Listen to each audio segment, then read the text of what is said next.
Tes, Pak Selamat. Juru kamera sudah? Sip. Assalamualaikum warahmatullahi wabarakatuh. Semangat pagi.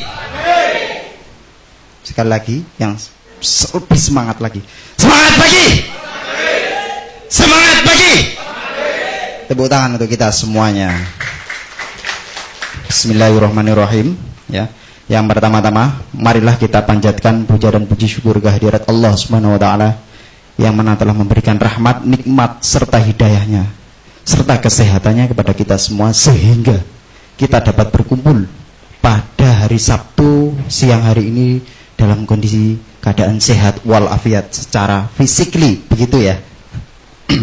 Kemudian yang kedua, saya ucapkan terima kasih kepada Bapak Ibu semuanya yang telah hadir di sini, tentunya yang telah meluangkan waktunya untuk belajar bersama-sama dengan narasumber yang nantinya akan membawakan materinya.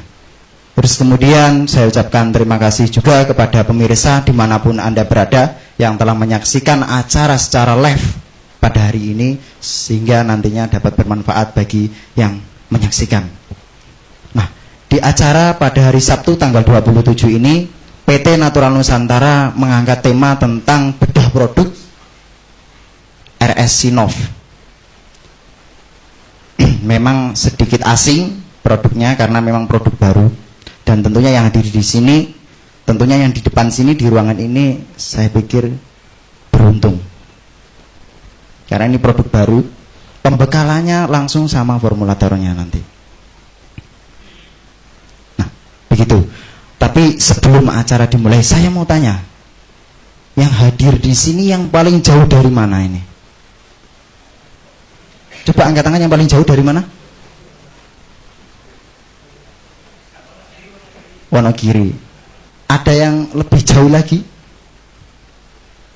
Tidak ada ya. Yang paling dekat? Mbak Isna yang paling dekat, di belakang kantor. Sudah paling dekat itu. Nah, terima kasih buat masnya yang datang dari Wonogiri. Tepuk tangan.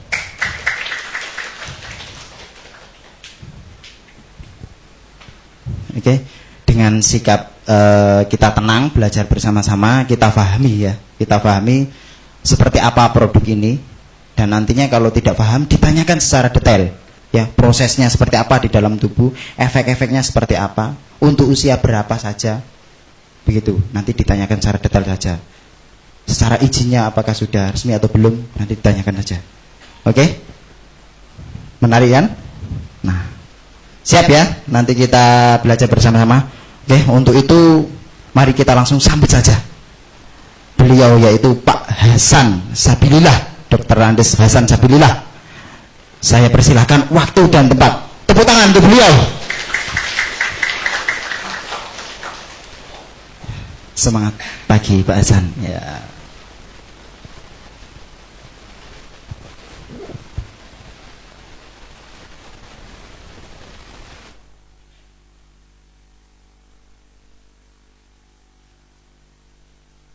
Satu, tes.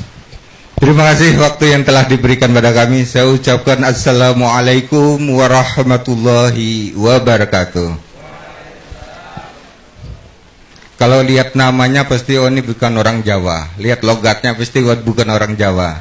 Saya berasal dari Kalsel, Banjarmasin. Ada yang dari Banjarmasin?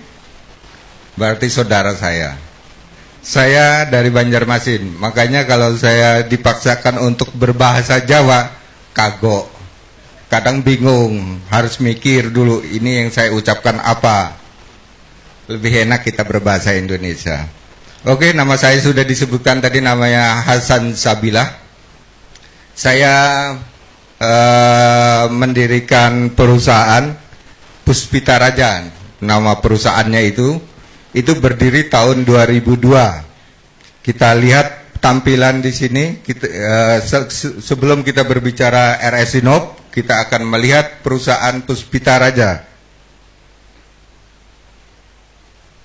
Ini kantor pusat. Ini pabrik. Kalau kita melihat dari tadi ada kantor pusat, ada pabrik, yang berarti produknya itu sudah di bawah pengawasan POM. Betul? Karena untuk mengeluarkan izin POM syaratnya harus punya pabrik. Jadi tidak boleh sebuah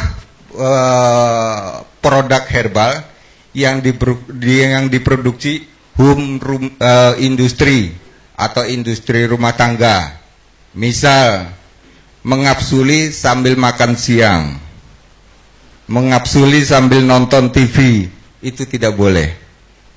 Nah, kalau kita melihat dari sini, kita masuk dari teras, ini ada di situ ada tembok, ya, ada tembok biru.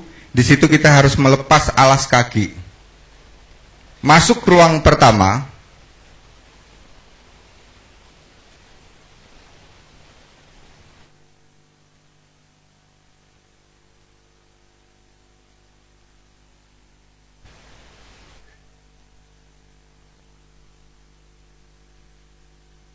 Yang ruang pertama mana kah?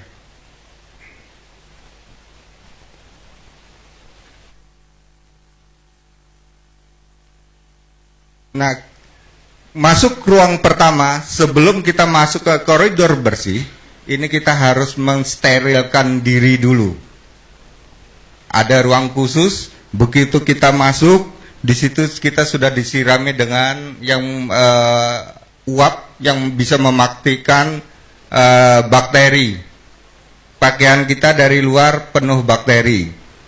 Begitu kita masuk ke ruang, ini harus disiram dengan untuk mematikan bakteri. Kita ganti baju, kita pakai pakaian putih seperti ini. Nah, kemudian baru kita bisa masuk ke koridor bersih. Ini semua pintu itu sudah ruang bersih. Artinya ruang bersih, kita pegang tembok sedikit pun, ini sudah tidak ada debu.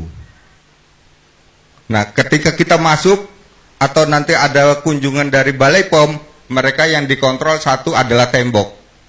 Apakah tembok ini mengandung kotoran? Setelah kita menyerbuk, serbuknya lompat ke tembok, kemudian dipenuhi kotoran di tembok itu yang pertama dilihat. Oleh karena itu posisinya kita harus bersih. Kemudian selanjutnya,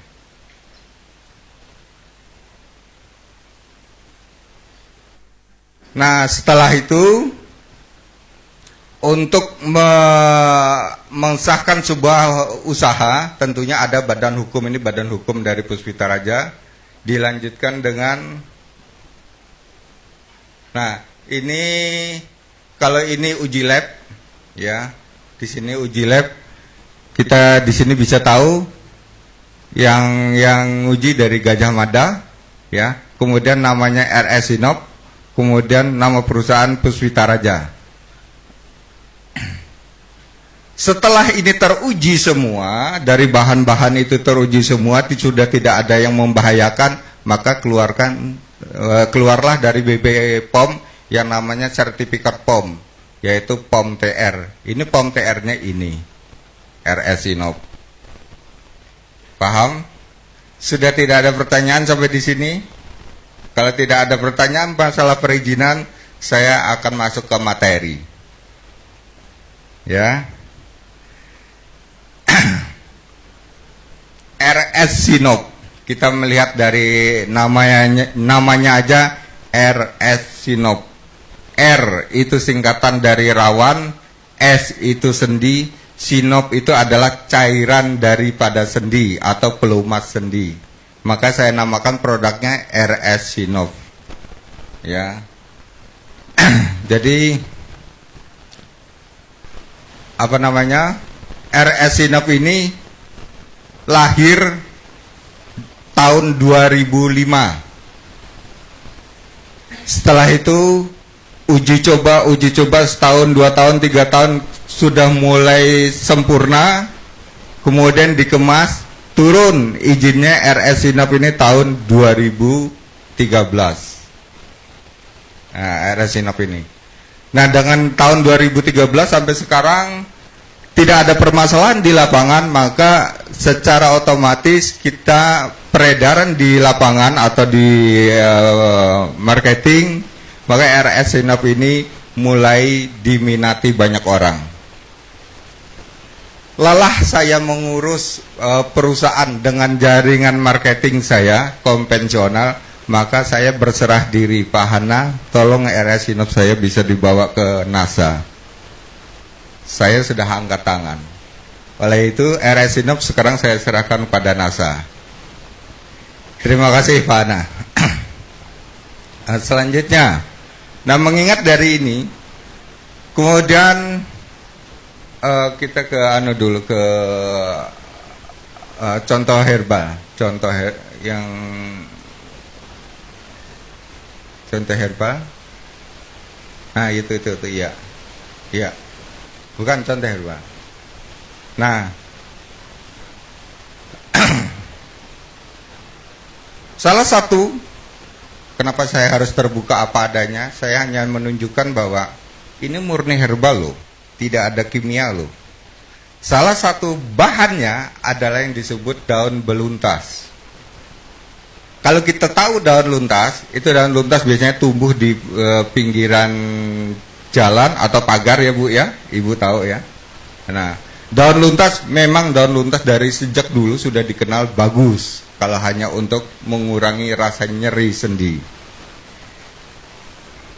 Kalau kita melihat di situ ada kandungan alkaloid, tanin, terus flavonoida, magnesium, fosfor, itu adalah bagian-bagian kandungan yang ada di dalam suatu herbal. Saya membutuhkan untuk satu senyawa saja, untuk RS Sinop apa yang harus saya ambil? Yang harus saya ambil adalah magnesium. Kenapa seperti itu? Karena dia bisa mengatur peredaran darah dan mengatur kelenturan otot.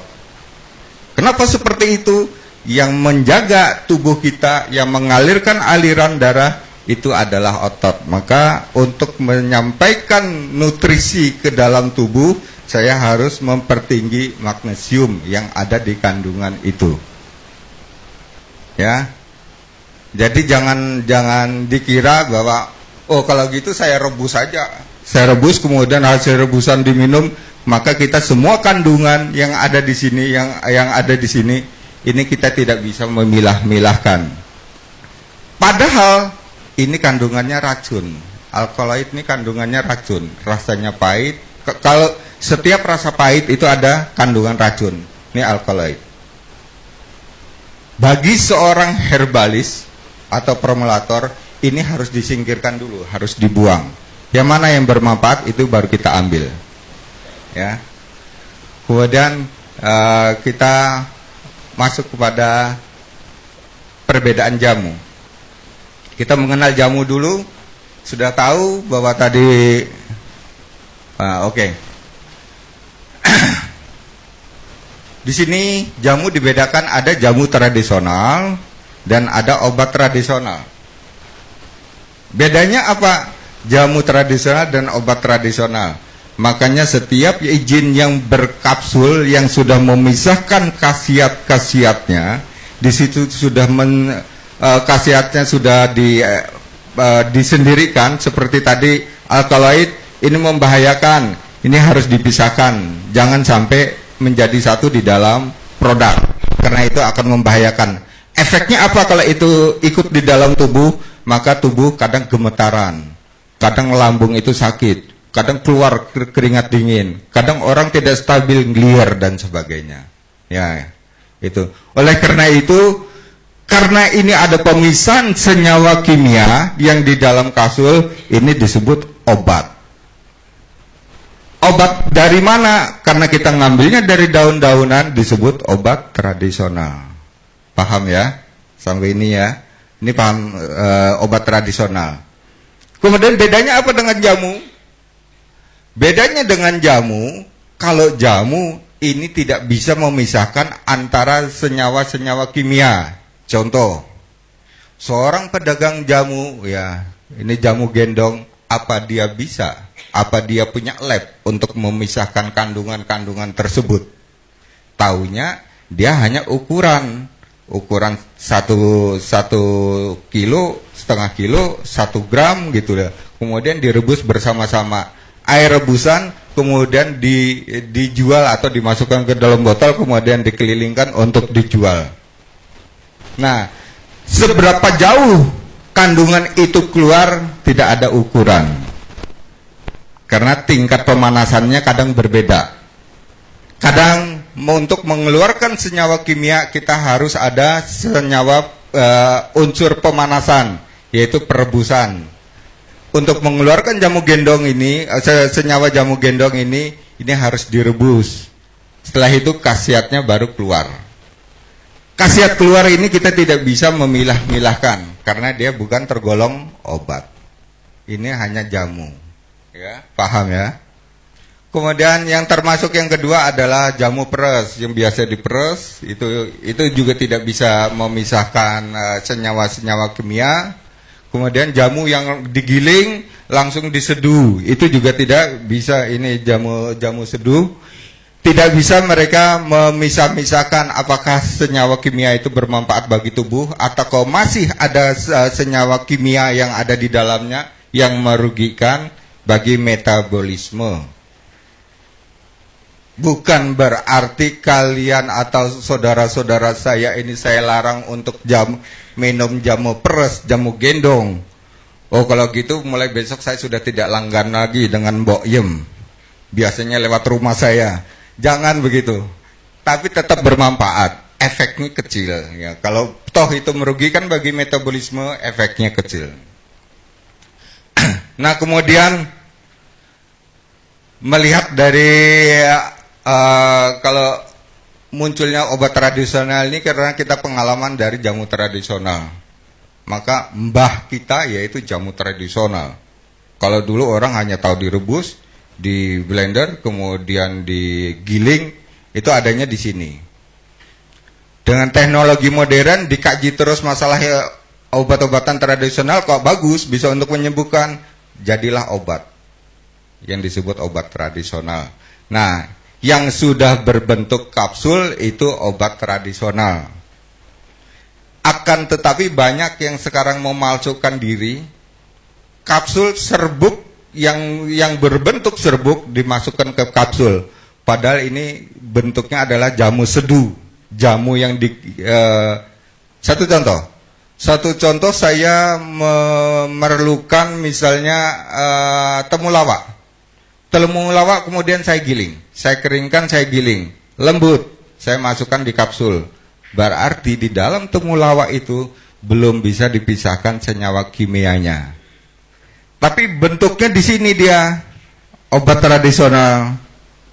Untuk membedakan itu apa? Untuk membedakan itu nanti bisa kita lihat bahwa begitu botolnya kita buka, baunya menyengat, sangat menyengat, itu berarti jamu yang prosesnya digiling. Ya.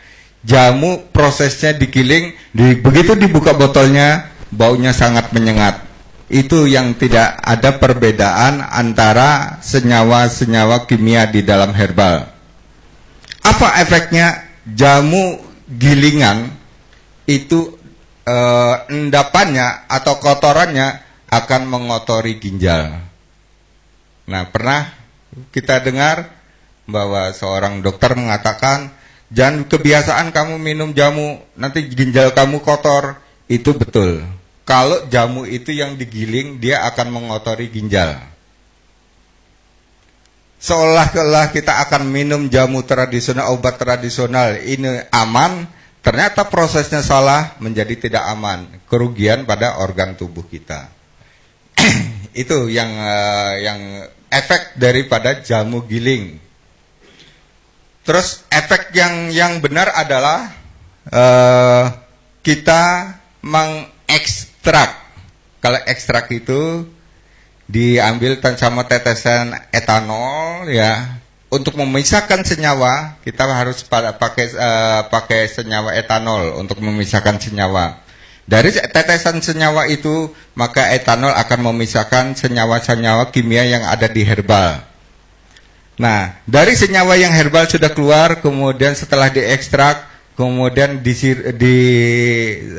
disaring, kemudian jadilah tepung. Coba ada penepung yang lihat penyerbukan. Ini proses penyerbukan. Ini proses penyerbukan. Ini untuk mengukur kelembutan serbuk. Ya. Kalau serbuk itu sudah bisa menyatu dengan darah, terbuang bersama urin, terbuang bersama keringat, terbuang bersama BAB, maka proses ini jadi. Ini melihat mengukur kelembutan daripada tepung.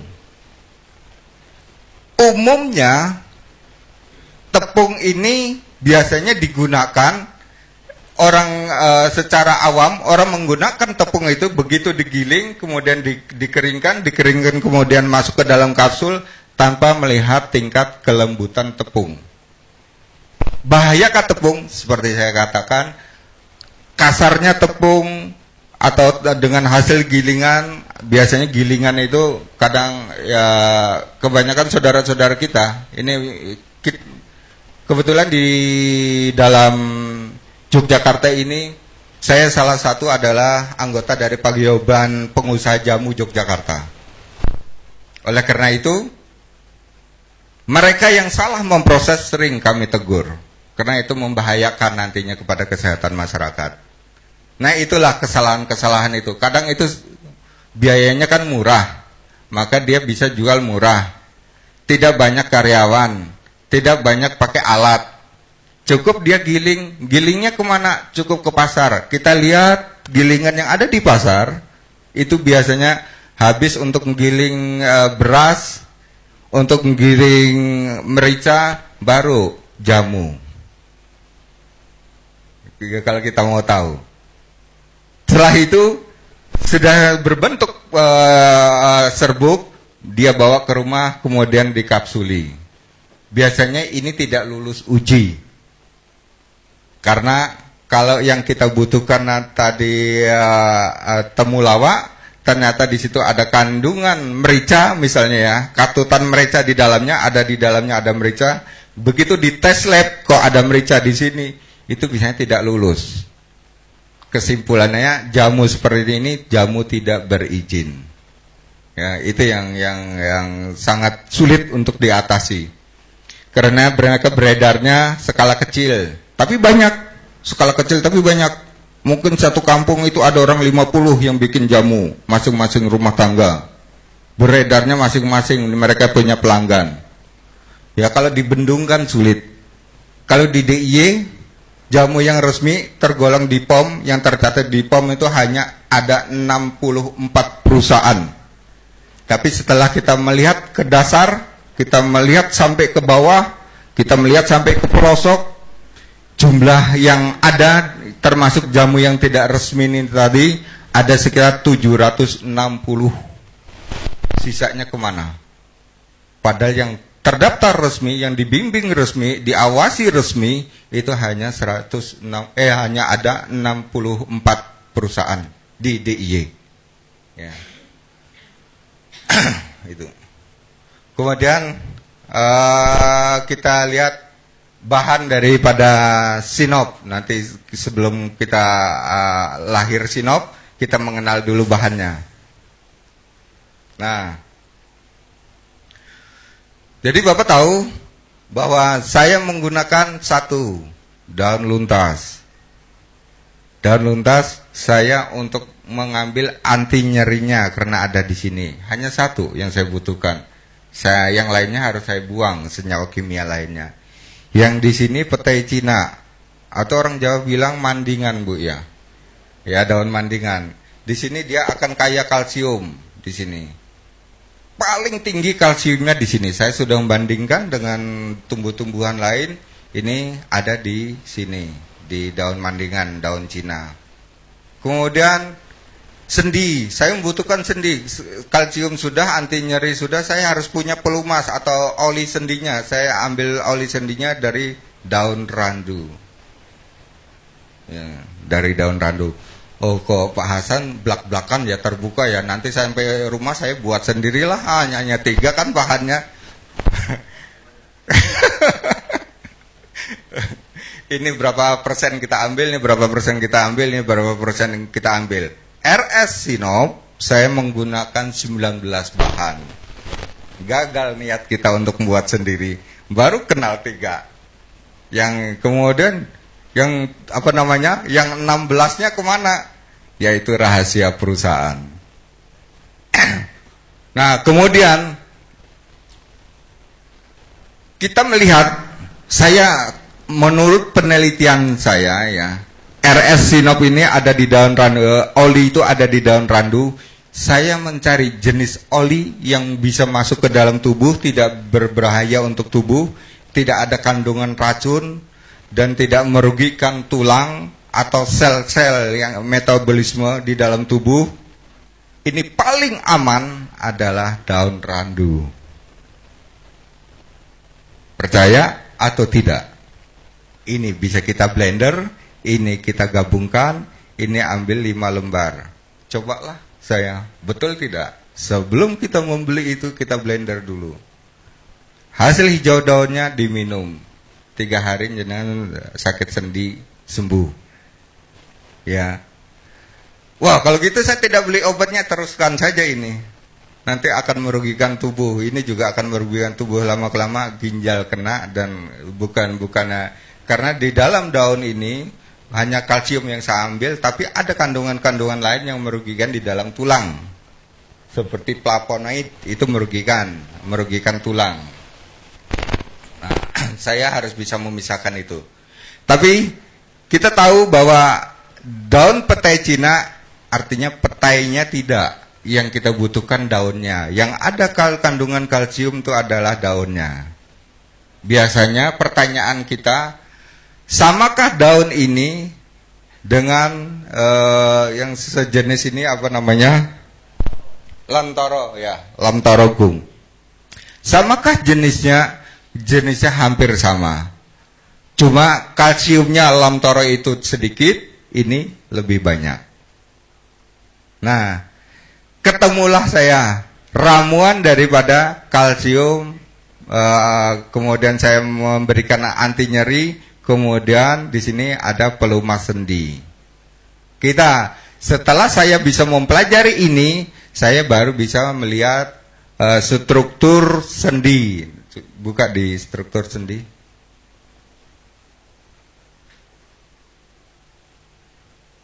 Ya ada, itu tadi. Ya. Saya gambarkan di lutut, ya. Walaupun kita tahu yang namanya sendi itu bukan hanya lutut, ya. Orang Jawa bilang dengkul ya. Bukan hanya pada dengkulnya, bukan hanya pada lututnya. Apakah sendi itu? Sendi itu adalah setiap organ tubuh manusia yang bisa digerakkan dan yang bisa dilipat atau ditekuk, ya. 1, jari-jari, leher, pinggang, ini termasuk sendi. Terus bahu, ini termasuk sendi. Itu artinya antara tempurung atas dan tempurung bawah, ini di tengah-tengahnya ini adalah oli. Di tengah-tengahnya ini adalah oli sendi. Itu pelumas. Ini bisa habis oli ini, bisa berkurang.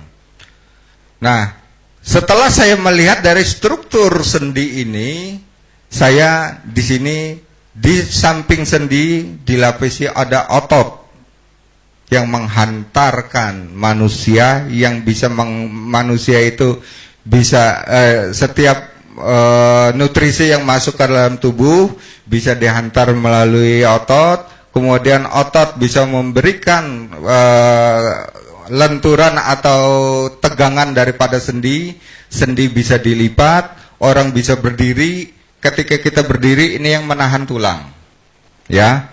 Ketika kita melenturkan diri, ini otot. Nah, fungsinya otot itu. Ketika kita melenturkan diri, ini otot. Ketika kita berdiri lagi, ini sendi, ini tulang. Nah, kekuatan manusia ini adalah pada tulang, ya. Nah, Kenapa harus begitu?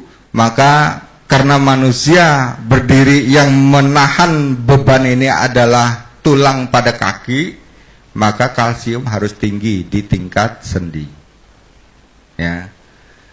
Kalsium yang harus tinggi di tingkat tulang mana saja? Bagian tangan, tulang leher, ya, tulang leherku. Kenapa? Dia mengangkat kepala. Tangan untuk mengangkat beban, kaki untuk mengangkat tubuh. Itu kalsium yang harus tinggi. Nah, oleh karena itu, melihat dari struktur ini, kembali pada tadi, pada bahan. Nah, paham bahwa sendi membutuhkan daripada kalsium, kemudian ada oli sendi, kemudian dan nyeri sendi. Nah, kemudian kembali ke tadi sendi. Nah, kekurangan oli sendi, maka tempurung atas dan tempurung bawah atau tulang atas, tulang sendi ini bisa bersentuhan. Kalau sudah bersentuhan, saya tanya, ini kira-kira lutut bisa ditekuk apa tidak? Bersentuhan loh ini. Artinya tidak ada renggang. Artinya lutut saling gatuk atau saling menempel. Tidak ada renggang di sini. Nah, sehingga lutut tidak bisa ditekuk.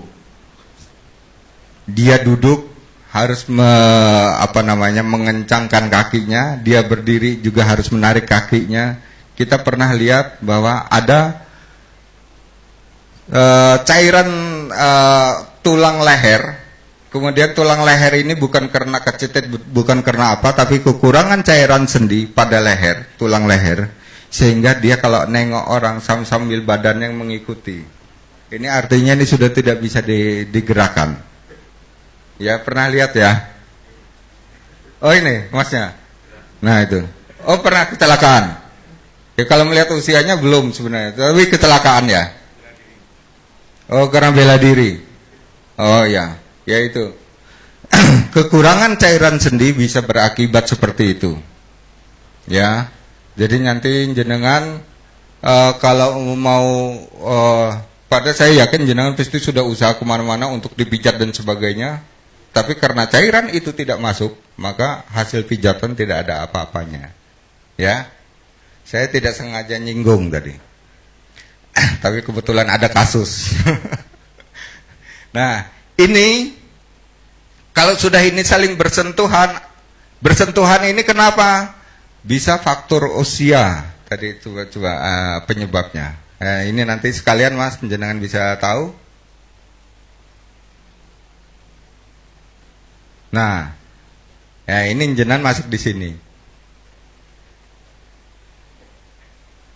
Cedera. Jenengan masuk di sini. Obesitas. Jadi saya lihat di TV ada yang over obesitas, apa namanya? Yang dari Bandung itu. Nah, itu kaki tidak kuat mengangkat badan. Kesenggol sedikit aja dia jatuh. Itu obesitas. Maka dia akan mengganggu persendian. Terus faktor usia, penyakitnya dari asam urat, kurang olahraga, artinya kurang olahraga ini dia banyak duduk, banyak di ruang ber-AC, kemudian pulang naik mobil ber-AC lagi, di rumah duduk lagi nonton TV. Nah, ini bisa mengganggu sendi.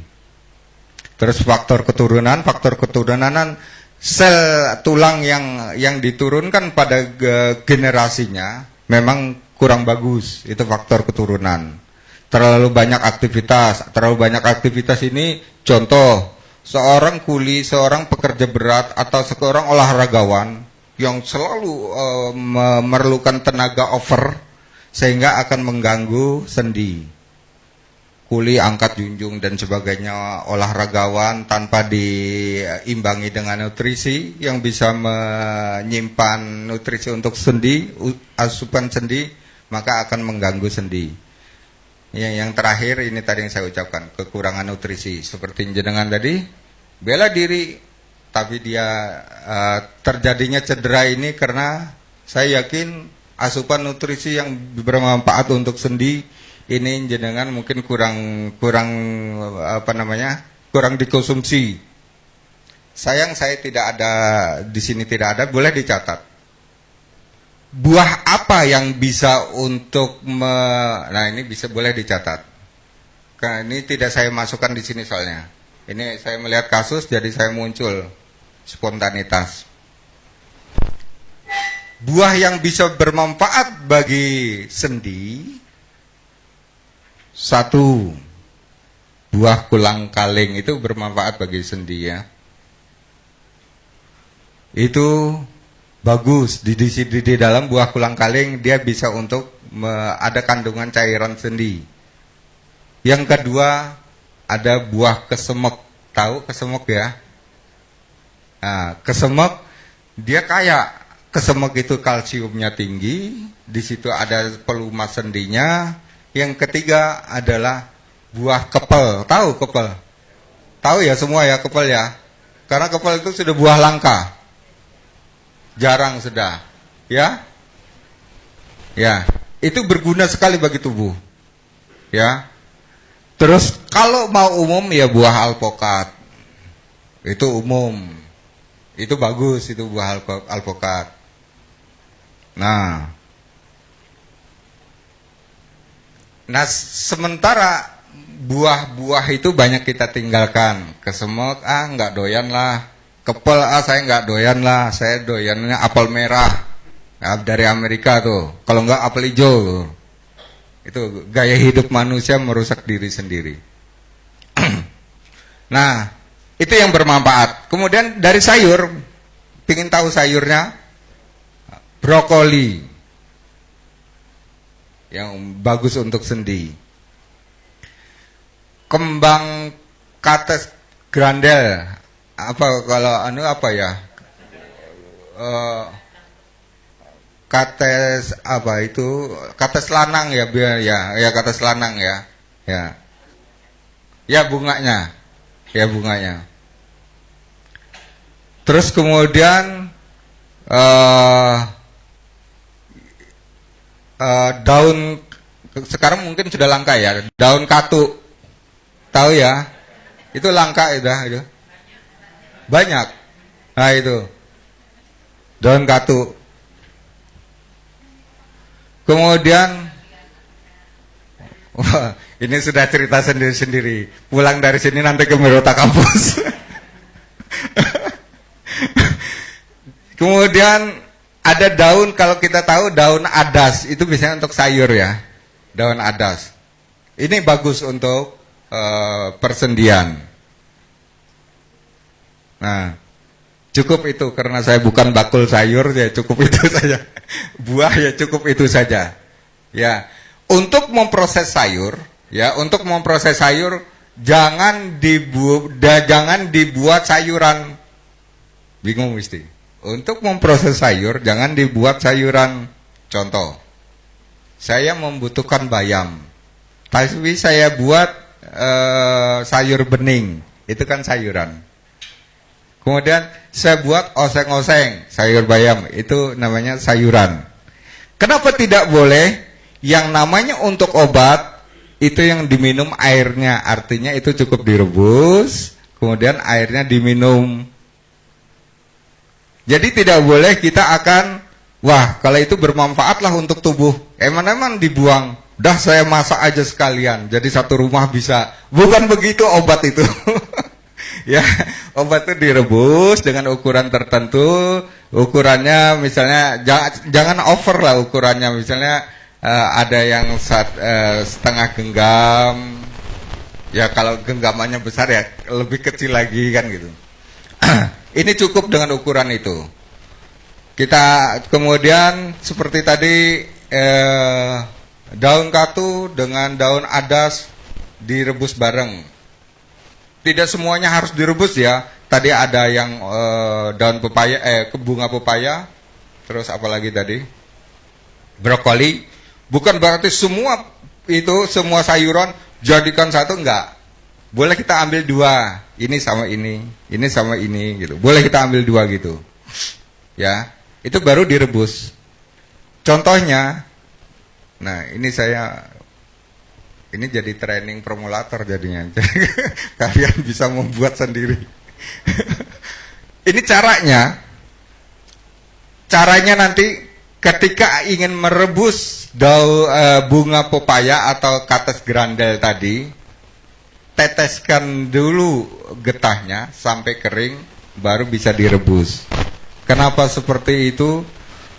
Cattes bunga pepaya ini sangat beracun, ya, jadi sangat beracun. Keringkan dulu, setelah kering, kira-kira sudah alum, baru ini nanti direbus. Bersama apa? Boleh dipasangkan dengan daun katu, boleh pasangkan dengan brokoli, boleh. Kemudian diminum. Boleh ditambah apa saja? Boleh, senangnya apa? Boleh madu, boleh susu dan sebagainya. Ya, boleh itu untuk tambahan. Tapi yang namanya obat tidak boleh dicampur dengan penyedap rasa MSG misalnya, atau nanti bumbu-bumbu lain, tidak. Senyawanya kalah, makanya dia tidak akan bermanfaat. Jadi seperti tadi daun katu bisa untuk memperlancar ASI, ya, dia bisa meningkatkan sel ASI. Ketika itu dimasak, maka sel ASI tidak akan keluar. Tapi ketika daun katu nanti di blender, hanya diambil hijau daunnya dengan air matang, kemudian dicampur madu atau campur susu, baru dia bermanfaat bagi ASI. Ya, jangan salah ya. Itu namanya obat. Ya. Kalau sudah masuk di sayur, itu namanya bukan sayur. Itu orang-orang Jawa nanti nunggu rolasan. Baru kita bisa menikmati. Nah, kemudian kembali kepada produk RS Sinop. Saya masuk ke dalamnya. Nah, RS Sinop ini salah satunya dia untuk mengisi oli sendi. Yang kita utamakan itu. Tapi dia bisa juga untuk nyeri sendi. Bisa juga di situ untuk patah tulang. Kok hebat banget. RS Sinop bisa untuk patah tulang. Karena di dalamnya ada kalsium. Ya, paham ya? Karena di dalam RS Sinop tadi sudah saya katakan, kalsium saya ambil dari daun Cina, petai Cina. Kemudian di dalam sini ada kalsium tinggi, bermanfaat bagi yang patah tulang. Nah, kemudian sebagai bonus RS Sinop, kalau penderita kurang sakit sendi atau kekurangan oli sendi karena diakibatkan karena penyakitnya asam urat, itu yang bisa menyebabkan kekurangan cairan sendi, maka di dalamnya ini sudah ada senyawa-senyawa yang untuk anti asam urat. Ya, jadi nanti jangan kalau dengar ke Pak Bahar, untuk asam urat ada nggak? Di dalamnya ini ada untuk asam urat. Tapi tidak saya tonjolkan sebagai khasiat yang utama. Itu bagi saya itu khasiat bonus. Karena tugas saya hanya mengisi cairan sendi. Sejarahnya saya menciptakan RS Sinop ini, kalau mau tahu, ketika itu kira-kira saya masih usia 27 tahunan lah. 27 tahunan kasus ini. Saya melihat bahwa seorang ibu pedagang peyek di Pasar Gamping, ada orang Jogja sini ya, Pasar Gamping, ya, pedagang peyek di sana. Saya ketemu ketika saya main ke rumahnya bahwa dia tergeletak, tidak bisa berdiri, tidak bisa sholat. Kemudian dia mengeluh, loh kenapa ibu tidak jualan lagi? Kebetulan saya main ke sana. Kenapa ibu tidak ke pasar lagi? Saya diponis sama dokter, katanya saya kehabisan oli sendi. Ciri-cirinya kehabisan oli sendi gimana? Ya ini saya tidak bisa ditekuk kaki saya. Kalau tekuk sakit sekali. Terus kalau sholat, ya sholat saya tidak bisa. Saya hanya berbaring. Jadi seumur-umur ibu berbaring? Iya, berbaring. tidak ibu obatkan? Ya katanya kaki satu sih 6 juta sekali suntik, satu lagi 6 juta juga. Jadi kalau jalan 2 kaki ini 12 juta ini. Ya, betul ya, 12 juta. Ini hanya untuk urusan sendi. Ya. Oleh karena itu saya mencoba, waduh, masa sih saya sebagai formulator tidak bisa menemukan obatnya. Saya menemukan resep resep RS Sinop ini menghabiskan waktu selama 8 bulan. Hari pertama, hari kedua, sebulan, 2 bulan, 3 bulan, belum berhasil, 8 bulan baru ketemu. Oh, ternyata cairan sendi itu ada di daun randu. Nah, setelah ketemu daun randu, kemudian saya mencoba, sebelum saya praktekkan, sebelum saya proses menjadi obat, saya coba, seperti saya tadi, silahkan kalau mau di blender, tapi ini tidak tahan lama. Kalau terus menerus dengan cara itu, maka dia akan merugikan organ lainnya, ginjal, jantung dan sebagainya, karena dia hasil blenderan itu masih senyawanya masih jadi satu, tidak bisa dipisahkan. Kemudian saya mencoba dari unsur tumbuh-tumbuhan tadi, kemudian saya jadikan satu. Saya sudah mendapatkan kalsiumnya, cairannya sudah dapat, rasa nyerinya, rasa sakitnya untuk menghilangkan itu untuk dari daun luntas. Setiap asam urat, produk asam urat harus ada daun luntas, itu syarat wajib. Karena itu untuk menghilangkan rasa nyeri. Ya, daun luntas itu.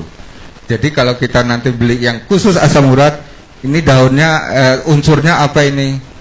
Unsurnya ini, tapi tidak ada daun beluntasnya, diragukan. Karena yang paling aman, yang paling bagus itu adalah daun beluntas untuk nyeri sendi atau nyeri otot. Asam urat itu yang diganggu adalah otot, adalah uratnya. Saya tidak akan melebar ke sana. Kemudian setelah saya menemukan si ibu itu, saya mencoba 8 bulan ketemu resepnya. Kemudian saya minumkan dengan cara di blender. Saya awalnya di blender untuk tes khasiat itu. Saya ukur gram-gramannya, kemudian saya campurkan, diminum. Ini Bu, minumnya harus di malam hari. Wah, bahasannya seperti dukun aja kok pakai malam hari. Jangan-jangan habis semedi dulu baru diminum. Wah, berarti ini doanya yang manjur. Bukan. Kenapa harus malam hari? Karena pertumbuhan tulang itu di malam hari. Ya, karena ini ada kalsiumnya. Ya, jadi tidak bermanfaat kalau kita minumnya di pagi hari atau siang hari. Habis minum kita terus berlari-lari, kita jalan-jalan, ini tidak bermanfaat. Yang bermanfaat begitu minum kita istirahat. Pertumbuhan sel tulang itu di malam hari. Saya anjurkan kalau mau tidur diminum ya Bu. Selama dia minum 15 hari bisa berdiri. Saya ke sana, loh, Ibu sudah bisa sholat? Sudah, saya sudah enakan. Dan saya sekarang sudah bisa jalan. Dan besok saya rencana mau ke pasar. Luar biasa. Untung bukan ke herbal. Nah itu sejarahnya itu. Karena itu saya anggap baik, saya lengkapilah dengan banyaknya tumbuh-tumbuhan yang ada di dalam sini. Hanya 3 tumbuh-tumbuhan bisa dipraktekkan, kita akan sembuh dari sakit sendinya. Tapi untuk sempurnanya tulang, untuk sempurnanya otot, kita akan dipenuhi dengan bahan-bahan lainnya. Total bahan yang ada di dalamnya ini ada 19 macam bahan herbal. Itu adalah RS Sinop. Ya. Kemudian yang terakhir, nah, setelah ini produk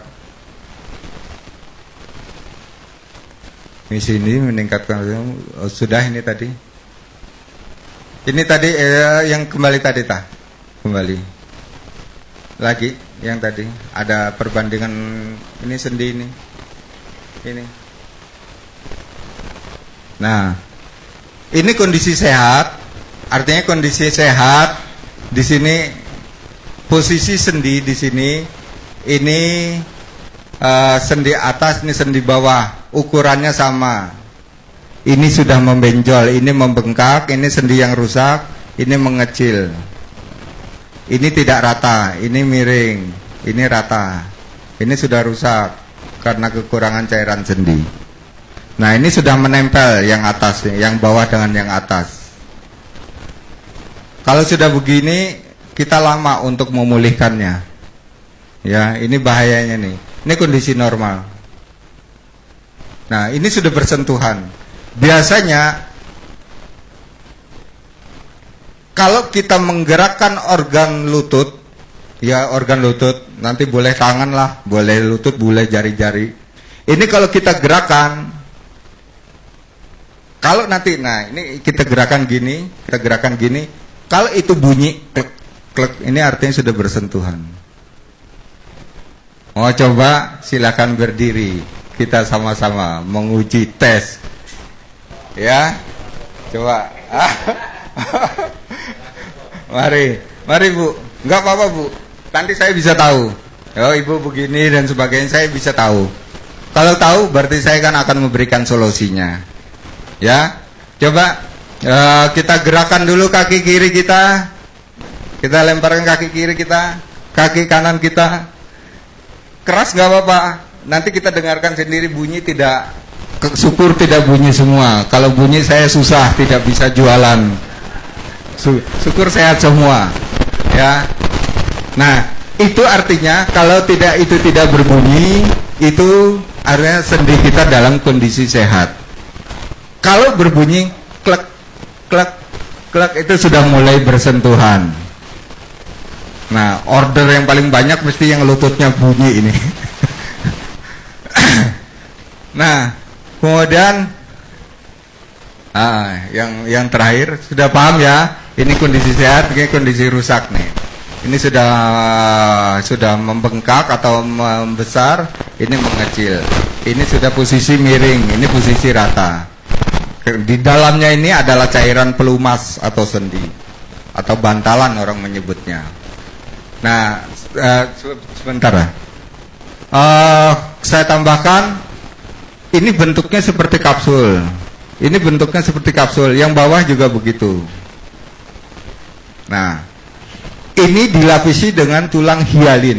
Hialin itu artinya tulang yang bisa melapisi kita untuk menjaga kelenturan, untuk menjaga kerusakan. Nah, ini lapisannya di sini nih.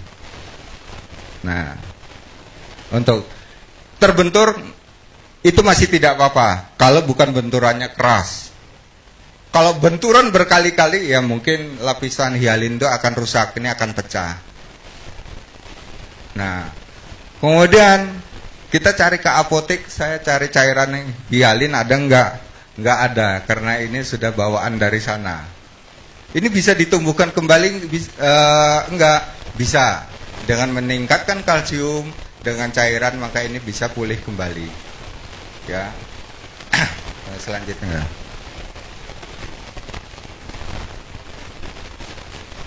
Terus yang terakhir, yang tadi yang enggak, ya ada mengenal sendi.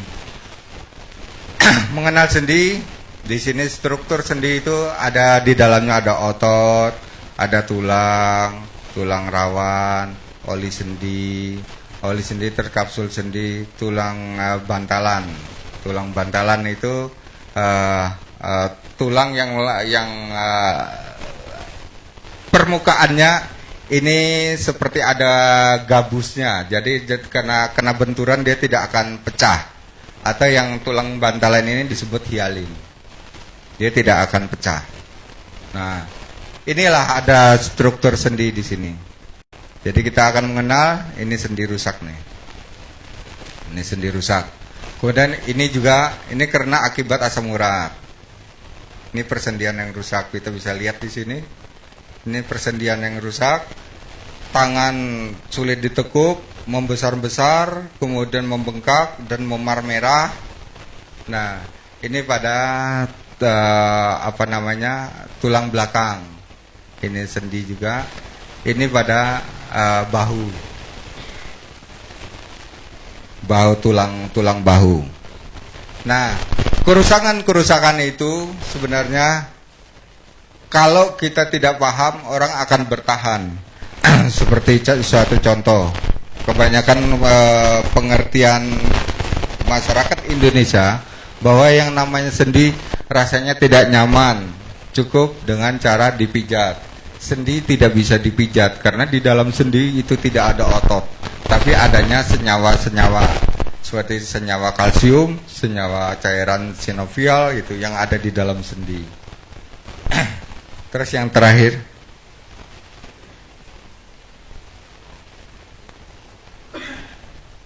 nah, ini adalah kantor kami. Kemudian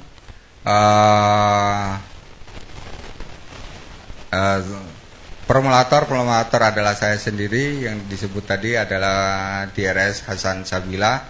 Ini adalah nama perusahaan saya, Puspita Raja. Tidak ada pertanyaan. Kalau ada pertanyaan saya segera akan jawab. Ada yang harus ditanyakan? Ya. Ya. Cedera kan, cederanya saya itu bantingan kan, saya olahraganya judo. Ya. Kenanya tuh tulang leher belakang. Ya. Yang bagian C2. Ya. Nah itu kan udah sekitar 5 bulan setengah lah. Ya. 5 bulan setengah. Terus ini gejalanya masih ketika mau menguap itu gitu loh. Itu sama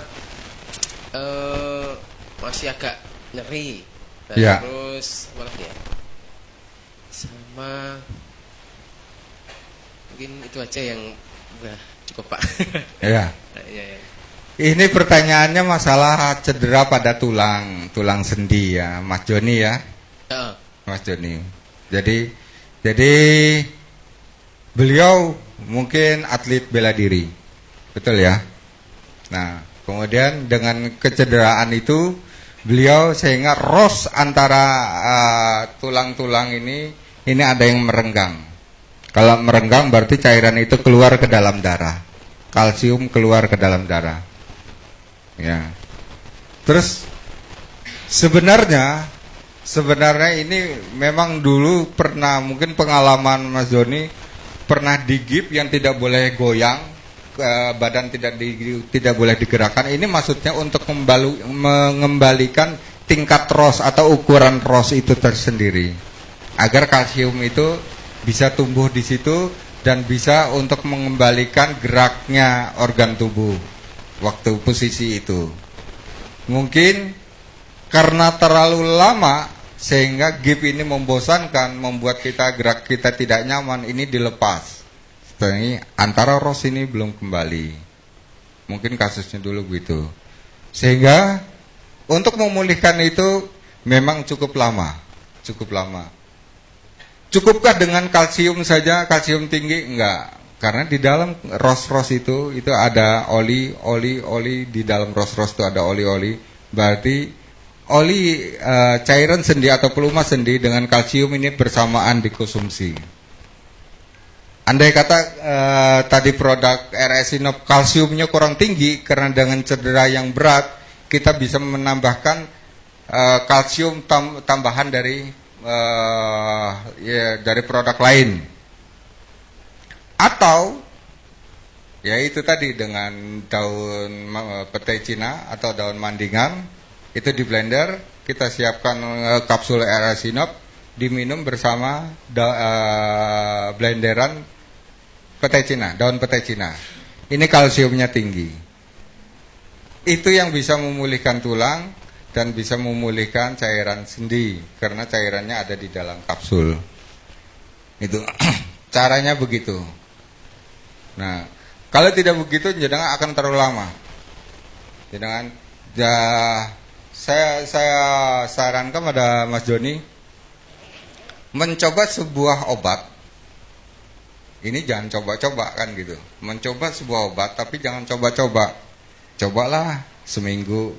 Enggak ada apa-apanya. Penyakit senjenengan aja parah, kok minta seminggu selesai kan gitu. Harusnya ini paling tidak jenengan terus berbulan-bulan. Katakanlah cukup 3 bulan terus tanpa putus. Minumnya malam hari ya, tanpa putus. Kemudian setelah diminum selama 3 bulan, ada nggak perubahan di dalamnya? Saya yakin ada. Karena itu terus disuplai setiap malamnya dengan kalsium. Nah, kerjanya di dalam tubuh. Kalau obat kerja di dalam tubuh, ya mudah-mudahan ini pernah disampaikan. Ketika kita minum obat, ya obat kapsul, obat herbal atau obat kimia, ketika kita minum obat, kemudian kapsul itu akan memecah. Dia biasanya bentuknya gel, akan memecah. Di dalam kapsul tentunya ada serbuk.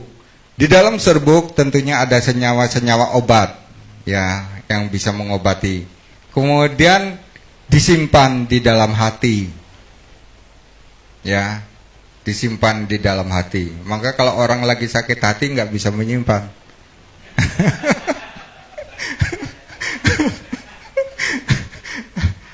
Disimpan di dalam hati. Kemudian dikeluarkan lagi melalui sirkulasi darah.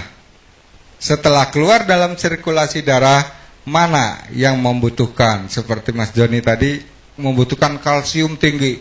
Ini semua kalsium akan dikeluarkan kepada batang lehernya yang cedera itu. Tapi bukan kepada lutut, cukup kepada batang leher.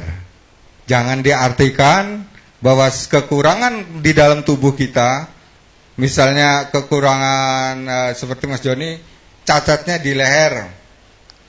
Bukan berarti kalsium semua yang masuk kita konsumsi itu akan mengisi semua persendian, tidak. Karena persendian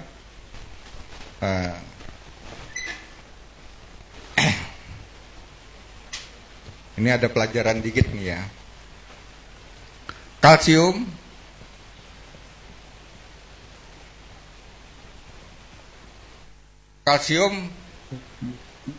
di dalam tubuh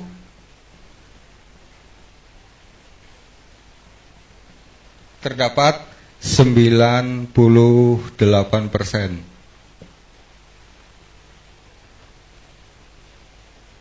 Mana saja kalsium yang membutuhkan?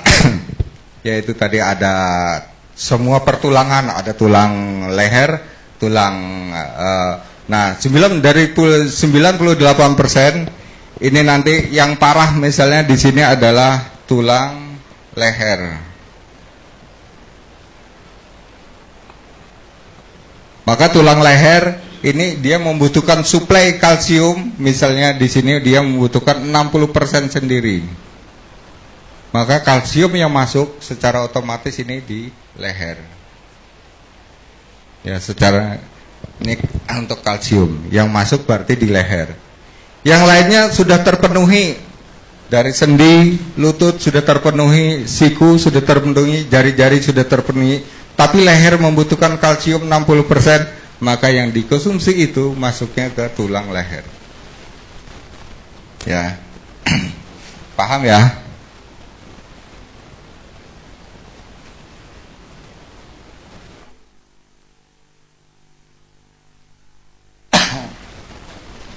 Ada lagi pertanyaan?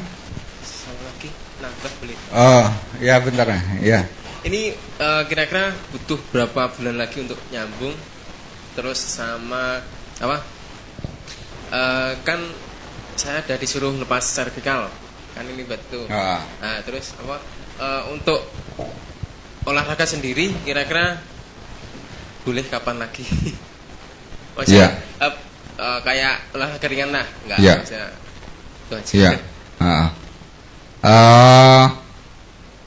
Saya bisa melihat gerak jenengan. Apa sama sekali kaku?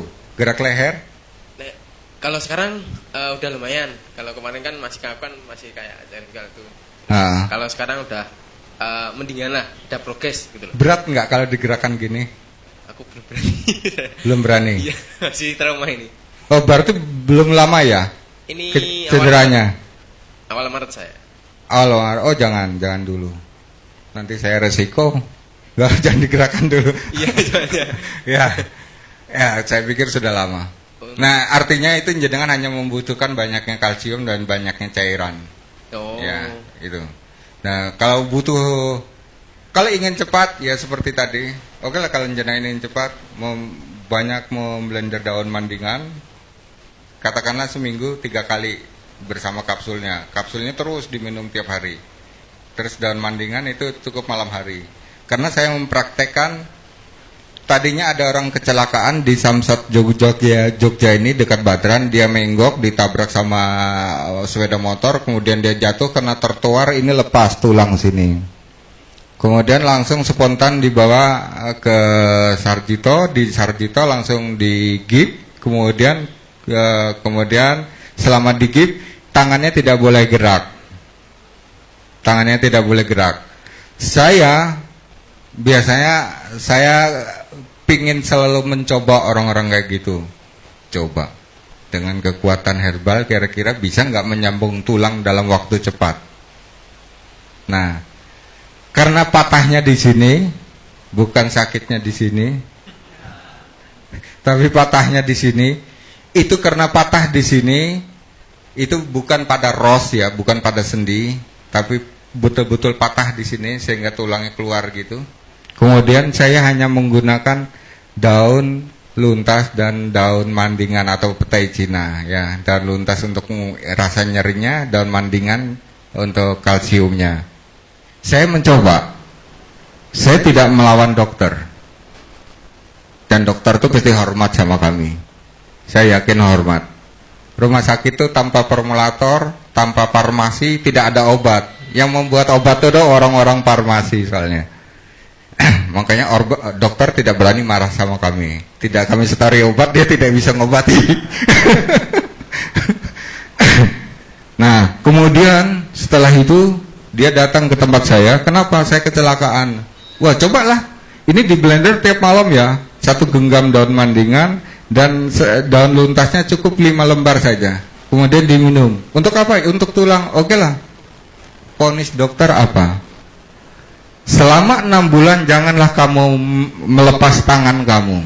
Selama 6 bulan. Karena ini proses penyembuhan, proses penyambungan tulang. Kemudian setelah dengan resep ini tadi, dia merasa tidak nyeri lagi, dia merasa sudah nyambung. Dia lepas 2 minggu. Lepas 2 minggu, loh tangan saya kok bisa untuk gerak. Dia datang ke dokternya sebulan yang lalu. Sebulan kemudian setelah dia periksa ke dokter, dia nemui dokternya. Dok, nih dok, nggak ada 6 bulan. Lu, jangan, itu harus 6 bulan. Enggak, sembuh dok, ini sembuh dok. Ini, saya angkat tasnya dokter ya. Enggak apa-apa dok, ini sehat. Pakai apa? Pakai daun mandingan. Mosok sih? Dokter aja kan tidak tahu, yang tahu kan orang farmasi. Itulah ceritanya begitu ya. Jadi kalau masalah obat-obatan, obat ini bisa untuk ini, kadarnya berapa, itu adalah orang-orang farmasi. Ada lagi tadi siapa? Bapak? Ya Pak, terima kasih. Saya Widayanto. Ya. Mau tanyakan, ini kan produknya untuk sendi sama tulang. Ya. Itu bisa membantu untuk pertumbuhan badan anak enggak? Karena kan ini ada kalsiumnya juga, ada sendi. Karena untuk pembentukan tinggi badan itu kan membutuhkan cairan sendi ya, kalsium gitu. Terima kasih. Ya, makasih. Ya, bagus. Oke, biasanya kalsium yang untuk anak, yang ditanyakan untuk anak ya, pertumbuhan anak. Artinya bukan anak yang di bawah 5 tahun. Kalau di atas 5 tahun monggo-monggo saja. Kalau yang di bawah 5 tahun itu antibodinya masih riskan. Makanya anak bayi sering sakit-sakitan karena antibodinya masih riskan. Ya, dia asupan yang masuk ke dalam tubuh dari sayur, dari buah itu masih kurang, gitu. Jadi kalau 5 tahun ke atas, monggo, boleh ini untuk pertumbuhan tulang. Tapi kalau 5 tahun ke bawah, biasanya dokter pun akan mengasih dari susu karena risikonya kecil, susu. Kalsium di dalam susu itu untuk pertumbuhan tulang anak. Karena itu belum ada khasiat di dalamnya, ya, hanya untuk kalsium. Kalau R-Esinop ini sudah mengeluarkan khasiat, bisa untuk ini, bisa untuk ini, bisa untuk ini. Padahal anak belum membutuhkan itu, ya. Seperti nyeri sendi, anak belum membutuhkan. Seperti tulang patah butuh kalsium, anak belum membutuhkan, maka saya sarankan di atas 5 tahun. Ya, ya Mas tadi.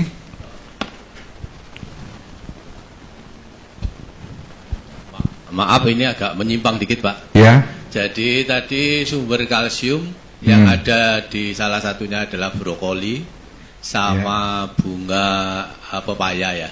Pepaya ladang itu ya. Yang ditanyakan adalah kenapa kok getah daripada pepaya tidak dipakai. Yang saya tanyakan ada apanya dengan getah itu? Ya. Nah, persyaratannya ya untuk mengetahui bodon aja, bukan hasil lab ya. Setiap yang rasanya getir, setiap yang rasanya pahit, itu berarti ada kandungan racun. Tadi sudah saya sebutkan alkaloid. Alkaloid itu getahnya. Nah, alkaloid itu kandungannya racun. Jadi kalau kita rasakan, oh kok pahit, ini berarti ada kandungan racun. Nah, kenapa getah itu harus kita keringkan dahulu? Karena itu akan merugikan kita sendiri. Kenapa itu akan menjadi racun? Racunnya tidak begitu kelihatan setelah diminum oleh manusia, tapi dia akan mengotori darah. Pada usia-usia tertentu, usia 40 tahun gitu ya, usia 40 tahun, wajah kelihatannya gosong, hitam. Hitam bukan karena kita sering berpanas-panasan, tapi hitam karena tingkat racun di dalam darah tinggi. Karena kita sering mengkonsumsi senyawa-senyawa alkaloid, ya senyawa racun ya. Sehingga rugikah kita kalau wajah itu menjadi hitam, sulit untuk dibersihkan, kusam, hitam, kusam itu tingkat racun tinggi. Kalau tingkat racun itu tinggi, berarti antibodi kita menurun, gampang sakit-sakitan. Gitu ya Pak ya. Satu lagi Pak, itu tadi kan harus dikeringkan ya. Ya. Berarti getah itu masih ada di dalamnya Pak. Kering. Tapi sudah kering. Ya. Itu bermasalah nggak dengan enggak. kesehatan? Kenapa? Asal kering tidak. Kenapa begitu Pak? Nah, getah yang segar itu yang banyak kandungan racunnya. Katakanlah, jangan merebus dengan getah yang segar, begitu dipetik, kemudian direbus, getahnya itu akan bersama air. Airnya itu kita minum, artinya kita meminum racun. Tapi kalau ini sudah kita proses pengeringan, artinya dengan proses pengeringan ini, getah atau racun ini sudah hilang, sudah larut. Kalau itu sudah membeku, berarti tingkat racun sudah 0, berapa gitu ya. Setelah dengan ada pemanasan, berarti 0,1, 0,2. Itu aman. Gitu ya. Dengan adanya pemanasan loh. Jangan dimakan mentah ya. Wah, makan mentah aja lah untuk lalapan, jangan. Ini kan kita menghilangkan kandungan racun harus dengan melalui pemanasan, yaitu direbus ya. Terus pemanasan nanti kita taruh di bawah lampu. Pemanasan dengan direbus ya. Ada lagi? Oh ya. Ya, Ketika seseorang itu akan mengkonsumsi obat dari dedaunan, ya. Itu akan aman ketika dia sudah di PP dulu bahasa Jawa. Kering. Dikeringkan dulu, dijemur. Ya. Setelah kering baru direbus gitu ya Pak. Ya. Itu saja maksudnya. Ya. Ya, itu lebih bagus. Itu lebih bagus. Kondisi simplicia kita itu kondisi kering kemudian direbus. Tapi uniknya di herbal ini ada herbal yang sifatnya harus segar. Seperti daun mandingan, ya kembali lagi ke sana, daun petai Cina. Ini kering kalsiumnya sudah berkurang. Wah, daun mandingan jangan-jangan juga ada kandungan racunnya nih. Saya ambil aja lah yang sudah kuning-kuning yang di bawah itu. Kemudian kita tunggu kira-kira 1 hari 2 hari dia sudah mengering. Kemudian kita proses, ini kalsiumnya sudah berkurang. Tapi yang benar adalah daun mandingan, ini adalah dengan cara di blender. Jangan keliru ya, Dan mandingan ini tidak boleh diproses pemanasan. Paham? Karena dengan proses pemanasan kalsium larut, kita tidak akan mendapatkannya. Jadi bagi mereka yang bermasalah pada tulang, ingin mencoba khasiatnya, daun mandingan bisa kita ambil kemudian dicuci bersih, di blender dengan air matang, kira-kira ukurannya setengah gelas, diminum di malam hari. Rasanya tidak pahit, rasanya tidak gurih, dan netral kalau itu. Nah itu bisa dicampur madu, apa saja, ada susu, campur susu. Sudah ada yang anu lagi? Sebentar ya, ini masnya. Terima kasih. Perkenalkan saya Jiana Pak dari Kulonprogo. Ya. Saya tertarik dengan materi saat ini karena ada beberapa tangga juga yang mengalami kasus persendian tadi. Ya.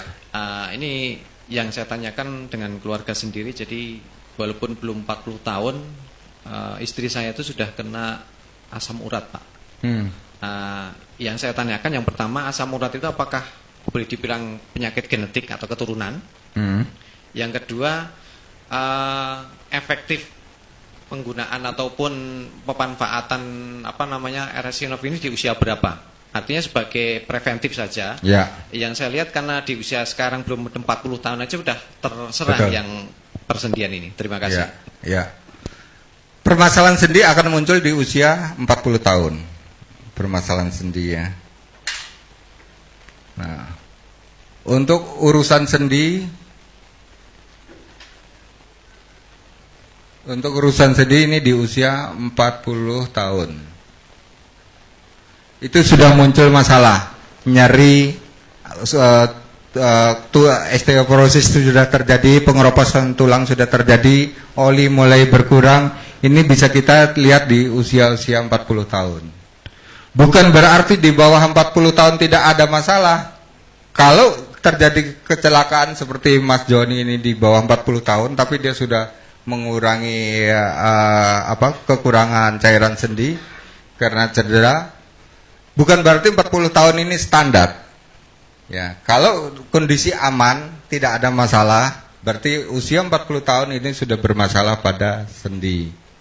Pertanyaannya tadi, istri saya sudah penderita lama asam urat, tapi asam urat ini menjengkelkan. Dia kambuh-kambuhan. Begitu diobati kambuh lagi, kira-kira 2 bulan 3 bulan kambuh lagi. Kenapa seperti itu? Jadi saya jadi cerita asam urat ini ya. Oke, nggak apa-apa, bonus.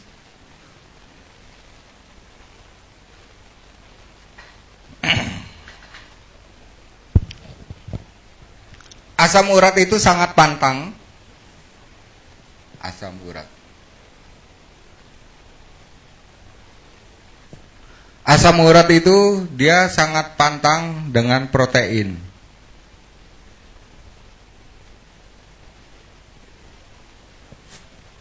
Ya, sangat pantang dengan protein. Kita lihat protein ini berada di mana? Sangat pantang dengan protein.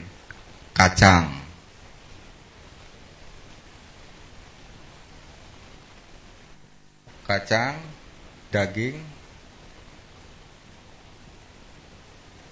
telur, kacang, daging, telur, kemudian ikan. Ini. Kenapa seperti itu? Karena unsur dari protein kita pecah lagi. Di sini ada elemen-elemen senyawa elemen protein. Itu ada yang namanya purin, zat purin.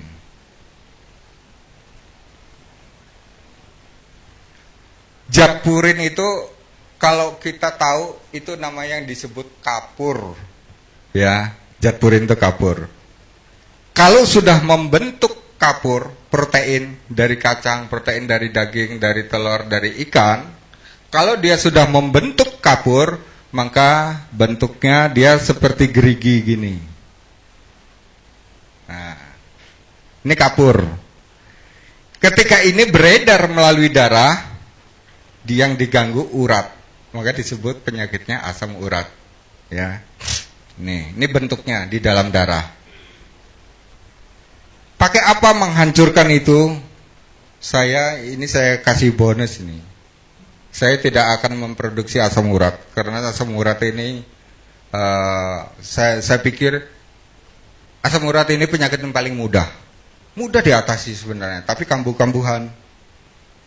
Nah, kalau saya memanfaatkan orang kambuh-kambuhan, setiap saya memproduksi asam urat, yang berarti saya tidak membantu masyarakat dong. Maka saya kasih resep nanti ya. Nah, kemudian bentuk purin ini kemudian bergulir melalui darah, mengganggu otot-otot, sampai otot itu membengkak, memar dan sebagainya, sampai pada permukaan kulit itu menjadi merah. Itu pembengkakan asam urat. Kalau tingkat purin ini jadi, maka pada urat mana yang diganggu, pasti kaki akan membesar, tangan akan membesar dan sebagainya. Nah, kemudian kita melihat kacang, berarti di sini ada kacang panjang.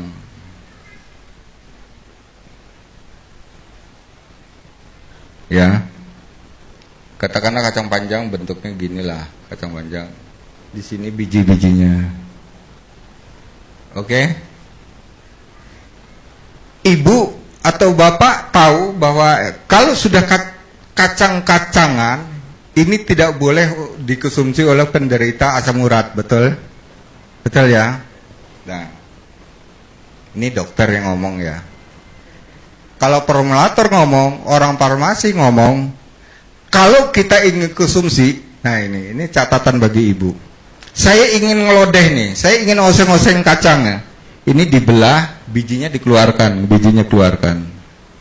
Karena di sini di bijinya inilah ada kandungan protein dan purin. Ya, buang kacangnya. Terus dipotong-potong, bisa dioseng. Kemudian dari hasil osengan itu boleh mau dibuat lodeh dan sebagainya. Itu artinya kacang panjang bagi orang yang asam urat aman. Terus daging. Nah, daging. Daging proteinnya tinggi. Bisa mengakibatkan asam urat. Tapi kalau orang farmasi yang ngomong, daging harus direbus dulu. Tapi jangan digoreng. Tapi jangan dimasak. Hasil rebusan itu untuk lalap. Itu makan daging.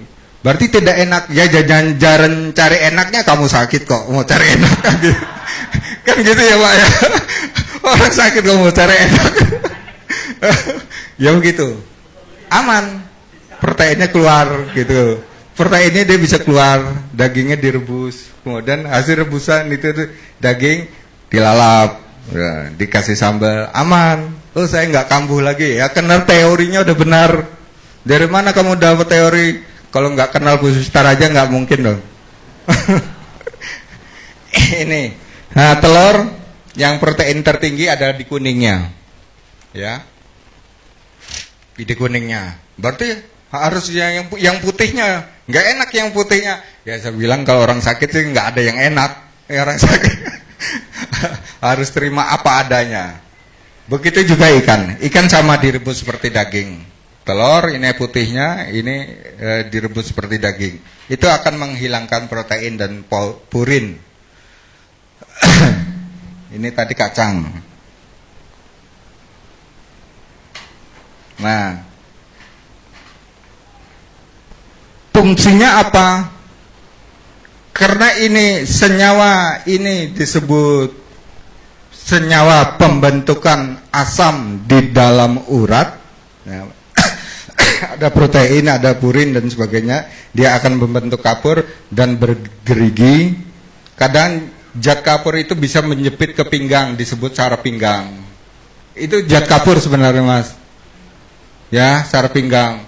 Menjepit di sini. Itu zat kapur. Ini biasanya di laser tembak pecah dia. Nah, herbal nanti dengan diminum herbal dia akan memecah. Herbalnya apa? Ini saya kasih bonus. Nanti bisa di anu sendiri. Asam urat ini sebenarnya penyakit yang paling mudah. Ya, kalau tantangan formulator ya, coba kamu buat mata katarak, itu baru sulit. Coba kamu buat cairan sendi, itu sulit. Coba kamu cari diabetes, membuat diabetes, itu baru sulit. Diabetes yang benar adalah produknya itu bukan hanya menurunkan kadar gula, tapi menghancurkan endapan gula di dalam darah yang sudah membusuk bertahun-tahun, dibuang melalui urin. Maka keluarnya nanti urinnya warnanya agak kehitam-hitaman. Itu baru obat. Itu untuk diabetes ya. Jadi menghancurkan kadar gula, keluarkan melalui urin, itu baru obat. Tapi kalau hanya menurunkan, berarti kandungan gula di dalam darah masih tinggi. Karena ada senyawa kimia, dia bisa turun. Kemudian senyawa kimia menipis, dia naik lagi. Minum lagi, turun lagi. Kan diabetes terus begini. Naik, turun, naik, turun. Yang benar adalah membuang endapan gula yang ada di dalam darah. Maka penyakit diabetes yang sudah membusuk, pasti busukannya hitam. Itu gula, zat gula. Pasti dirubung semut. Betul ya? Semut pada datang malam hari. Itu gula. Nah itu dikeluarkan. Karena saking penyakit diabetes ini saking tidak bisa keluar melalui urin, maka dia jebol melalui organ tubuh. Salah satu bagian, biasanya pada kaki. Jebol. Kaki sulit diobati karena lengket. Karena ada kandungan gula tinggi. Nah, sekarang yang tercanggih produk diabetes adalah begitu dia mau masukkan kapsul, kemudian dihancurkan gulanya, dikeluarkan melalui urin. Keluarnya nanti urinnya agak kehitam-hitaman. Tapi jangan kaget. Loh, uyuhku kok tadi ireng. Jangan kaget seperti itu. Ya, itu yang benar itu ya. Ini ya, kembali ke ini. Kemudian saya untuk menghancurkan ini, nah untuk menghancurkan purin atau zat kapur yang mengganggu urat, nah ini nanti masnya bisa dipraktekkan. Tahu namanya cangkang melinjo.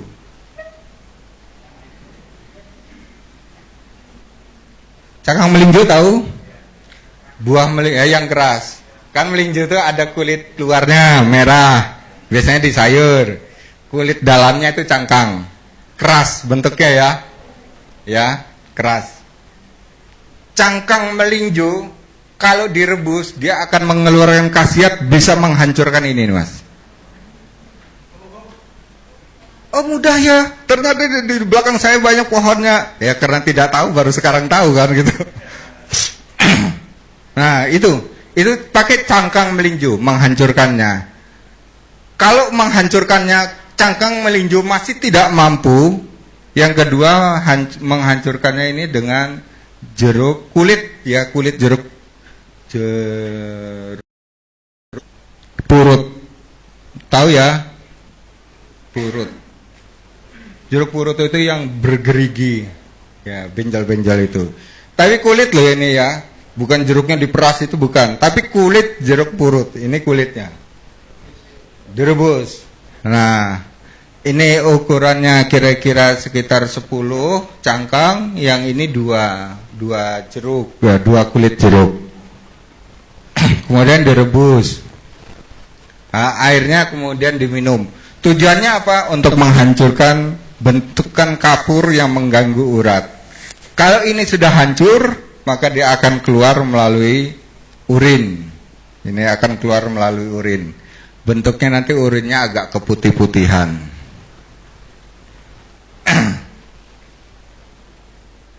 Nah, ini sebenarnya untung yang datang formulator ya, supaya kalau yang datang staf saya nggak akan mendapatkan ilmu.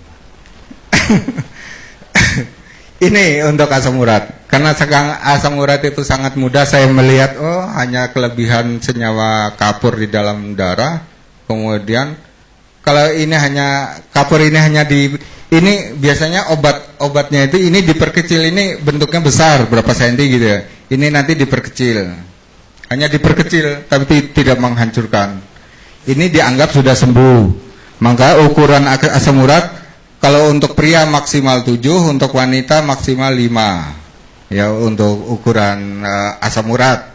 Nah, kalau sudah membesar gini, ini bukan 7 lagi, ini mungkin 13, wanita mungkin 9. Ini hanya diturunkan. Ini dengan kecilnya ini dianggap normal. 5 atau 7 bagi pria itu dianggap normal. Untuk ukuran asam urat itu dianggap sembuh. Tapi benar-benar yang sembuh adalah ini kita hancurkan. Kalau bisa bentukan kapur atau bentukan gerigi di dalam darah sudah tidak ada. Ini baru dikatakan asam urat itu akan sembuh. Pakai apa? Pakai cangkang. Wah, besok sudah nanti malam paling cari linci. 2 cangkang. Gimana? Ini harus dua-duanya dipakai. Dua-duanya bareng. Ini satu resep. Ya, dua-duanya bareng ya. Dibarengkan untuk kulit. Itu menghancurkan juga, menghancurkan zat kapur, jeruk purut ya. Jangan keliru loh, ada jeruk nipis ya. Ini jeruk purut yang kita butuhkan. Jeruk purut dan cangkang melinju. Cangkang melinju ada 10. Yo, nanti janjian melalui handphone. Yuk kita mencari melinju. Kita bareng-bareng ke kebun. Ya, ya, ya betul sambil mendidih. Oh ya, ukuran airnya ya. Oh itu ya. Ini ukuran air. Ukuran air. Untuk rebusan ini dengan 1 liter. 1 liter. Ini dikurangi kira-kira dari 1 liter siapkan 2 gelas air.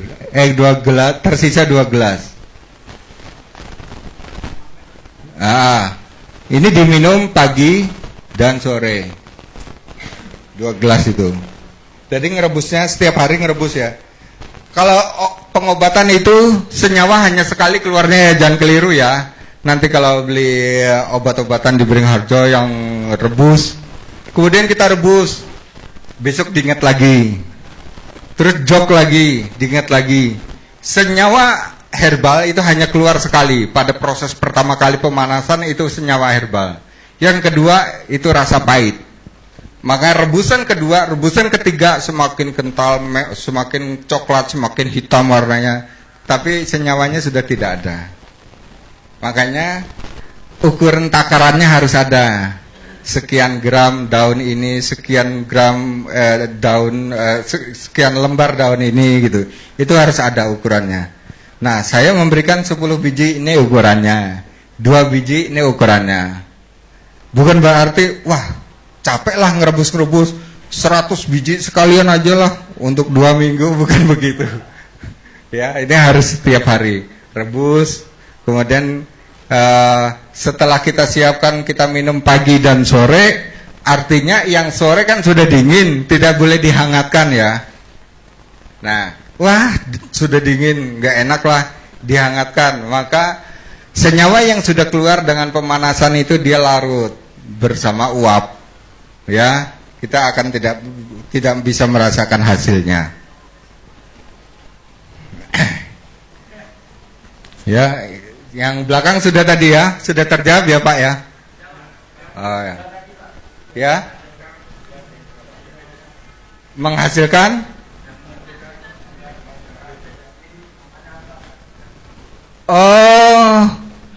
ini kebetulan kita bersama Pak Hana belum kontrak sampai ke sana. Diagri kalau punya kita namanya. Diagri. Itu yang menghancurkan gula di dalam darah. Ya. Jadi proses gula, nah ini sepintas saja. Tapi yang ini sudah selesai ya ini ya. Sudah paham ya? Oke.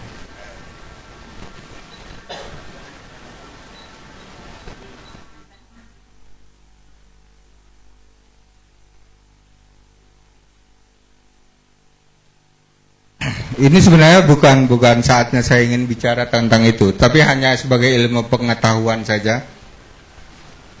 Gula dalam darah. Gula dalam darah.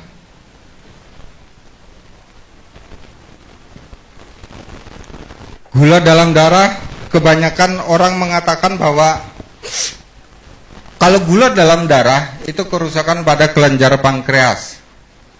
Setahu kita hanya itu kan. Hasil penelitian bukan itu. Ya, unsurnya, ini unsur yang merusak elemen gula di dalam darah itu ada empat organ. Pertama dari masalah lambung dulu.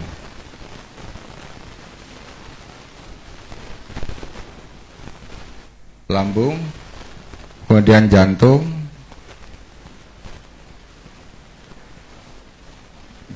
kemudian usus 12 jari, yang terakhir limpa.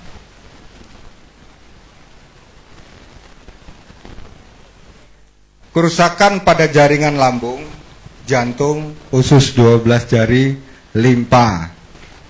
Dari sini dia akan merusak jaringan yang disebut sel beta pankreas. Sel beta pankreas. Dia akan merusak itu. Kebanyakan saya melihat dari perbandingan obat, dia langsung jujuk, caranya Jawa, jujuk ke sini. Tapi dia tidak memperdulikan ini. Ya. Sel beta pankreas yang dia perbaiki. Selama ini tidak diperbaiki, maka gula naik turun seperti permainan yoyo. Ya. Naik turun terus begitu dia.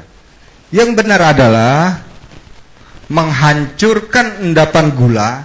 Karena orang yang menderita diabetes atau tingkat gula di dalam darah, jantung itu capek. Nih, jantung ini capek. Karena gula bukan encer lagi, tapi kental. Karena gula di dalam darah tinggi, maka penyakitnya tinggi. Terus, sehingga jantung capek. Karena lamanya penyakit itu tidak bisa sembuh-sembuh, komplikasinya kepada jantung. Ya, tidak sembuh-sembuh lagi, efeknya kepada ginjal. Karena tidak bisa membuang zat gula. Nah, terus kemudian lama lagi penyakitnya pada otot. Gitu. Sasaran sakitnya gini, yang diserang dia diabetes itu adalah jantung,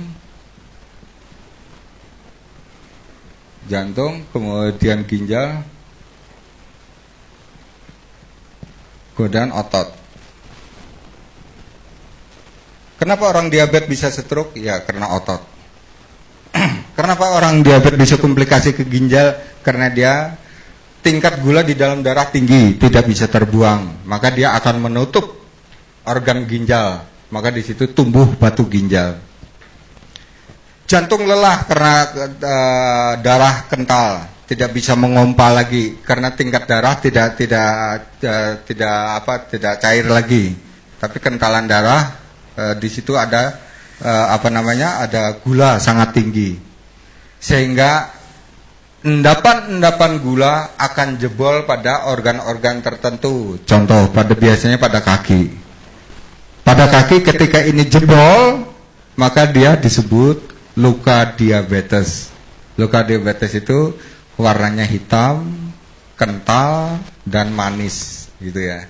Maka dia dirubung laler, dirubung semut, bisa gitu. Orang luka dalam.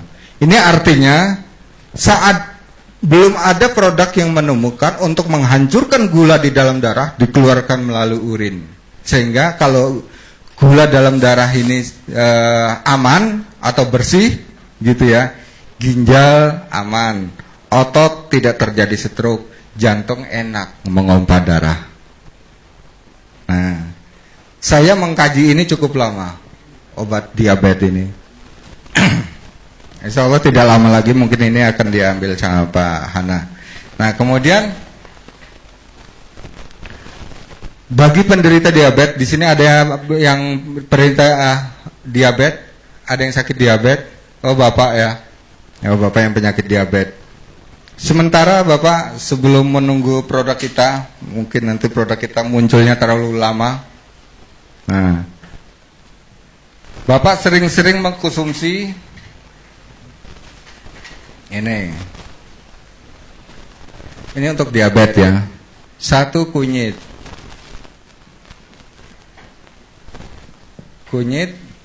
kemudian 3 daun pace. Nah, kunyit kuning. Ya, kunyit kuning. Ini direbus Pak ya. Rebus. Airnya kurang lebih 1 liter seperti tadi. 1 liter. Kemudian disisakan 2 gelas. Ya, untuk sementara itu. Ya pagi, 2 gelas itu untuk diminum pagi dan sore ya Pak ya. 3, ini Pak, 3 lembar daun pace, 1 ros kunyit. Kunyit bisa dicuci bersih atau dikupas. Kalau direbus tidak perlu dikupas, langsung diiris-iris kecil-kecil, kemudian dimasukkan. Tidak harus kunyitnya itu kunyit yang empu, tidak harus empu. Sama, kandungan kunyit sama, tidak harus empu. Nah, kemudian kunyit dan pace itu dia akan mengobati lambung, mengobati usus 12 jari. Lambung dan usus 12 jari berarti sudah 2 organ yang terselamatkan. Secara otomatis nanti bisa dibuktikan. Tinggalkan obat diabetes, jenengan cukup konsumsi itu ini turun. Tek tek tek tek tek tek tek turun. Nah, lambung aman, usus 12 jari aman. Ya. Ini maka jenengan nanti dengan penderita diabetes sering merebus ini, katakan kalau sudah stabil, cukup merebusnya seminggu sekali. Seminggu sekali direbus supaya tidak kambuh. Ya. Tapi bukan berarti kunyit dan daun pace itu menghancurkan gula dalam darah. Itu tidak, itu ada ramuan lain. Itu hanya untuk penderita diabetes, kalau mau aman, rebuslah kunyit dan daun pace. Itu penderita diabetes. Itu ya. Dan Bapak siapa Pak? Pak. Oh, Pulang Progo juga.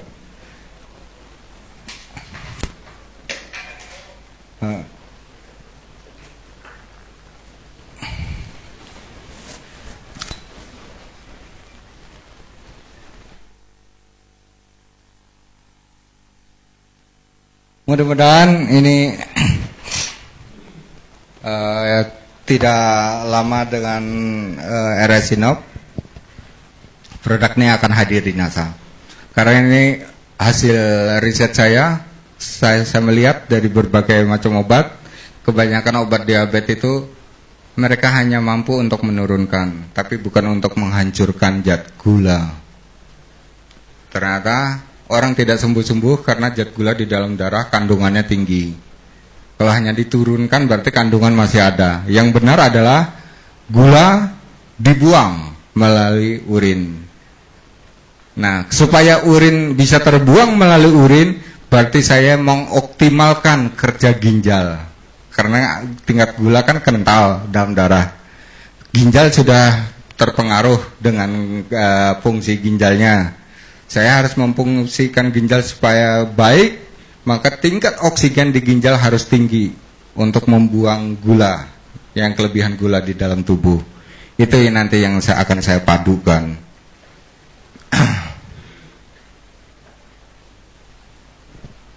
Ya, sudah tidak ada. Gimana? Oh, konsultasi. Ya, kalau gitu nanti saya bisa duduk di tengah-tengah untuk acara ini sudah cukup ya. Nah, kalau sudah cukup, maka saya akhiri dengan kata wassalamualaikum warahmatullahi wabarakatuh.